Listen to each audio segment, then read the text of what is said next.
হাসপাতালে ডাক্তারদের অবহেলা আর বহিরাগতদের দৌরাত্ম্য কমেনি, বরং ভুল চিকিৎসার অভিযোগ উঠেছে এক অর্থোপেডিক সার্জনের বিরুদ্ধে। দুর্ঘটনায় রোগীর ডান পা ভাঙলেও অস্ত্রোপচার হয়েছে তার বাম পায়ে। তবে ভুল স্বীকার করতে নারাজ ওই সার্জন। এদিকে হাসপাতালের পরিচালক জানালেন, কারো এক পা ভাঙলে আরেক পায়েরও চিকিৎসা প্রয়োজন। বিস্তারিত ইলিয়াস হুসাইনের রিপোর্টে। রেল দুর্ঘটনায় ডান পা ভেঙে শ্রীপুর থেকে ভালো চিকিৎসা পেতে পঙ্গু হাসপাতালে আনা হয় জাহাঙ্গীরকে। ইনজেকশনের মাধ্যমে অজ্ঞান করে ডাক্তার তার সফল অস্ত্রোপচার করে, কিন্তু জ্ঞান ফিরতেই বাঁ পায়ে ব্যান্ডেজ দেখে চিৎকার শুরু করেন জাহাঙ্গীর।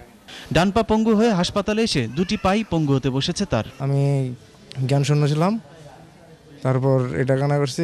বাইরে পরে বেরিয়ে আসার সময় আমার ভাই পরে বলতেছি যে কি করছেন, এটা তো আপনি ভালো পাও, আপনি কানা করছেন, যেটা ব্যথাই পাইছে ওইটার মাঝে আপনি কিছু করেন নাই। এদিকে রোগীর স্বজনদের অভিযোগ, ভর্তি থেকে শুরু করে সর্বক্ষেত্রেই পোহাতে হয়েছে দুর্ভোগ। ওখানে আমি চিনি না, পোশাক লাগানো ওয়াটবে নাকি বলতে পারি না। উনি আমাকে ভিতরে ডেকে 200 টাকা দেন, আপনার রোগী আমি আগে দিয়ে দিচ্ছি। 200 টাকার বিনিময়ে 6 জন আগে দিয়ে দিচ্ছে আমাকে। আগে দিয়ে মনে করে অস্ত্রোপচার করে আমি স্যারকে জিজ্ঞেস করি, স্যার কী সমস্যা আমাকে বলেন, ব্লাড লাগবে না কি লাগবে? তখন স্যার কিছুই লাগবে না। এই পাউটা ছিল আপনার সুস্থ, এটা তো আমার ভাই মনে করেন যে ফুটবল খেলতে পারবে, এটাতে ফুটবল খেলতে পারবে। এই পেনটা এটা লাগানো হয়েছে। বলছে যে এটা আপনি উচ্চিত করেন, এটা আমার কাজ আমরা করি, আপনি কি করবেন এটা কাজ, এটা ভালো পাও আপনারা চিকিৎসা করেন, আর যারা বাংছে ওইটার মধ্যে কিছু করেন নাই বলে এটা আপনারা বুঝবেন না, এটা বলে এটা আমাদের ব্যাপার।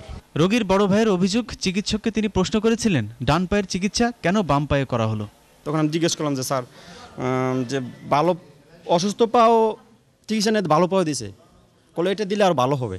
টেলিফোনে কথা হয় হাসপাতালের পরিচালকের সঙ্গে, তার কণ্ঠ একই সুর। এটা তো আসলে তো পড়াশোনা হয় না, এটা ওই পায়ে টানা দেওয়া হয়েছে, বুঝতে পারছেন?